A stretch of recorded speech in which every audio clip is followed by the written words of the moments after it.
I think when we discuss racism in America and whether it exists and to what extent and how important it is, the first thing on a lot of our minds is racism from the police. And so I think we need to talk about that first. And there's some things that I don't think we always know. Tamir Rice was a black boy of about 12 who was brandishing a toy weapon, and he was shot dead. The exact same thing happened to a boy named Daniel Shaver not long after that. Daniel Shaver was white. Sam DuBose was shot dead by the police driving his car away from a cop. The exact same thing happened, actually a little bit before that, to a white guy named Andrew Thomas. Alton Sterling was a black man who reached into his waistband and reached for his wallet during an altercation with the cops, and the cops shot him dead. That was a grievous event. And the same thing actually happened around the same time to a white guy named Dylan Noble. Alton Sterling made national headlines. None of us heard about Dylan Noble. George Zimmerman said some really nasty things about unspecified little people and how they're always going around stealing things before he ended up killing Trayvon Martin. Now, that was a terrible thing, especially because a policeman said the same sorts of things, including using the word fucker, before he killed a white teenager named Lauren Simpson. I could do this for 20 minutes. There is a very understandable tendency in the media to report stories of black people unjustly killed by the police, whereas what we don't know is that for every one of those events, there is a white teenager or 20-something who is killed under almost ominously similar conditions where you've really got to dig to find it out. Now, I'm not saying that there's fake news or some grand conspiracy. I understand why the media are so concerned with the black cases. But I'm bringing this up because I think that generally we are often told that any conversation about race is shut down by the purported racist tendencies of cops who, in a hair-trigger situation, will allow their quiet bias to kill a black guy when, if it were a white guy, he would get away with a slap on the hand. That's a very reasonable assumption.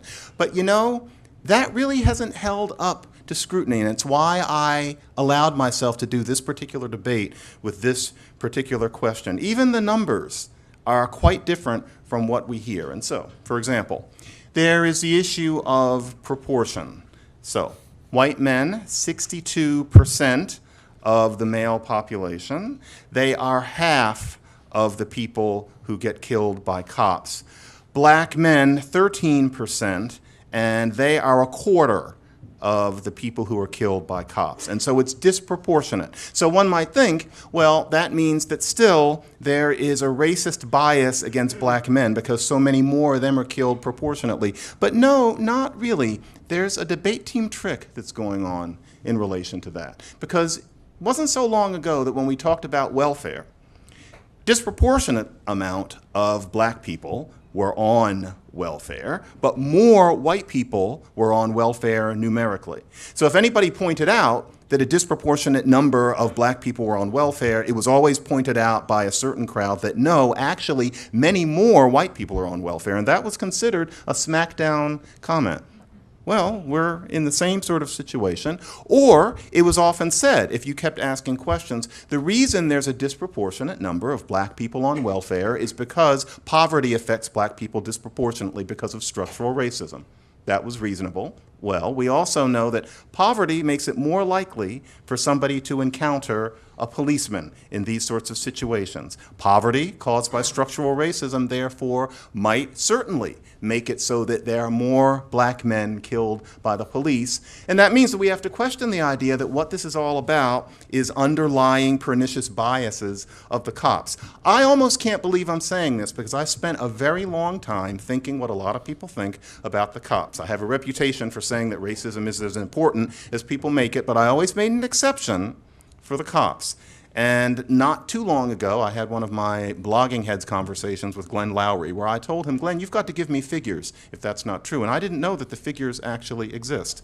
And so I had to really make an adjustment, really think in a new way about this kind of thing. What we're told about the cops simply isn't true. Therefore, when I say that anti-racism is as much a problem as a help at this point, I'm saying that after my conversion about the cops are not a smackdown issue in this debate. So, with that said, what's the issue here? Why in the world would I say that anti-racism is a problem? Because of course, no, it's not a problem to not be a racist, and I don't think any of us would be here if we thought the debate was over that. So of course you don't want to be a racist. Racism is bad, we know that. But what about the more complex and therefore more interesting issues?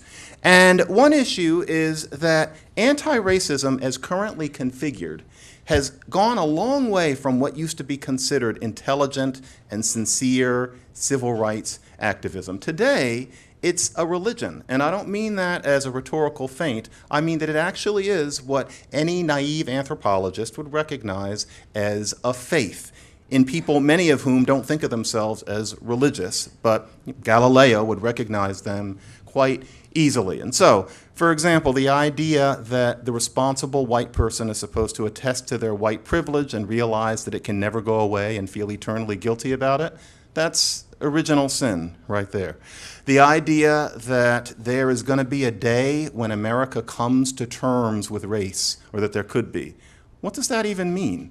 What is the meaning of the coming to terms? What would that consist of? Who would come to them? What would the terms be? At what date would this be? The only reason that anybody says that is because it corresponds to our conception of Judgment Day, and it's equally abstract. When we use the word problematic, especially since about 2008 or 9, what we're really saying is blasphemous. It's really the exact same term.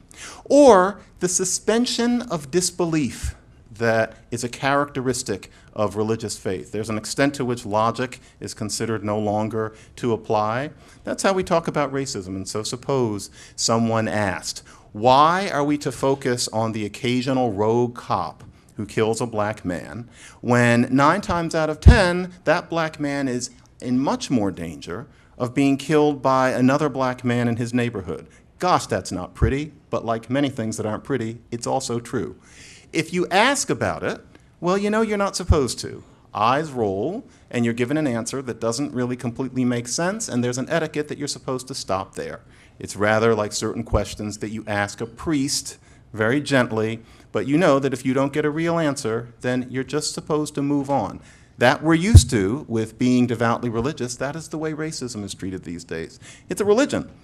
And many of us might say, you know, after thinking about it, you might realize that even if you're somebody who looks on devout religious faith among, say, a Mormon or a fundamentalist as something peculiar, you read books by anthropologists exploring this frame of mind, even if you realize, it might even be pleasant to realize about yourself that you are religious just like them. If you wonder how a Mormon feels, to be an anti-racist today is to be ideologically a very, very similar person.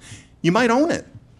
You might say, what's wrong with this? What's wrong with this religion? This is certainly a better religion than many others I can think of. But there are problems with it. There are severe problems with it. It does some good things. It gets some good people elected. Certainly, it does some good things. But it does some bad things. And so, for example, if you're a good anti-racist, then you're thinking about the cops that kill black men in these scenes that we know about. But you're not supposed to think about the fact that so much more murder happens to men like that in their own neighborhoods. You're supposed to think of that as maybe connected to racism in some abstract way, but you're not supposed to think about it. You're not supposed to think about all of those homicides. Every summer in big cities across America, teenage black boys are killing one another in the hundreds over, frankly, nothing. That's somehow less important than what the occasional rogue cop does. That's modern anti-racism for you. That's backwards. Another example, education. To be an anti-racist is to pay attention to the idea that universities must foster diversity. The idea being that supposedly universities wouldn't want to foster this diversity if they weren't made to do so. Now, what that means is that often this diversity is fostered as the result of creating a different evaluation system for Black and often Latino students in terms of grades and test scores.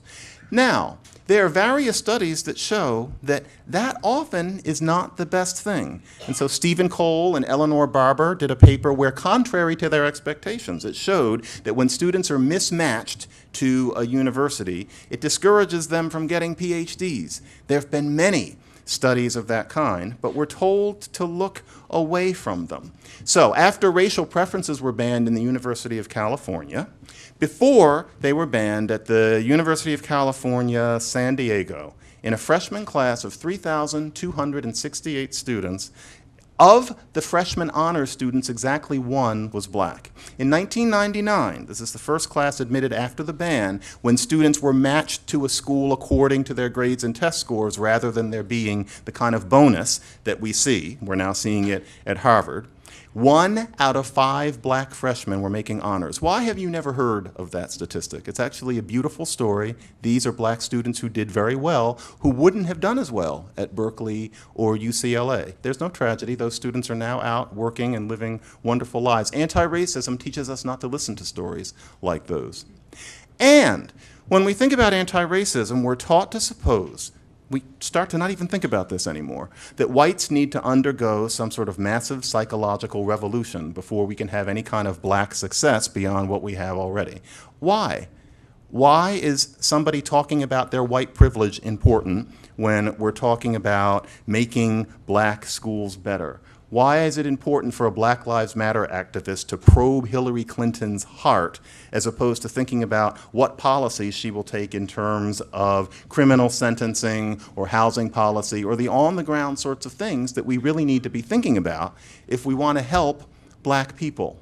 I could go on here too. There are a lot of things wrong with anti-racism. There are some good things, but there are just as many that are wrong that hold us back from helping Black people who need help, because we're taught to think of certain things rather than other things. In particular, we're taught to think less about the real work of helping people who need help on the ground through socio-political action, and instead we end up thinking about inner psychology, we end up thinking about that which is problematic, and all of these things are ultimately idle. So this is what I mean by saying that anti-racism is a problem. Anti-racism as currently configured, not anti-racism just in itself, but modern anti-racism, turns a blind eye to most Black homicide. Anti-racism as currently configured turns a blind eye to Black young people's upward mobility. It turns a blind eye to doing the kinds of things that civil rights leaders of 50 years ago considered ordinary, in favor of what is ultimately an inwardly focused quest for moral absolution that has at best a diagonal relationship to helping people who've been left behind. For that reason, the issue here, I must repeat, is not whether or not racism exists. We know it does. Read the paper this morning, had some racism of my own 2 weeks ago. That's not the issue. The issue is whether modern anti-racism is the best way of combating the effects of that racism. And it isn't. I want you to join my Telegram group by going to the description box. Click on the Telegram link. It will take you to Uncut Africa Live platform. Join us for us to talk and discuss about the well-being of Africans and Africans in diaspora. And if today is your first time coming to this channel, then don't forget to subscribe to this channel and turn on the notification button so that anytime I upload any great content, you will be notified. I'm always your guy, De-Graft Amoako. Thanks for watching.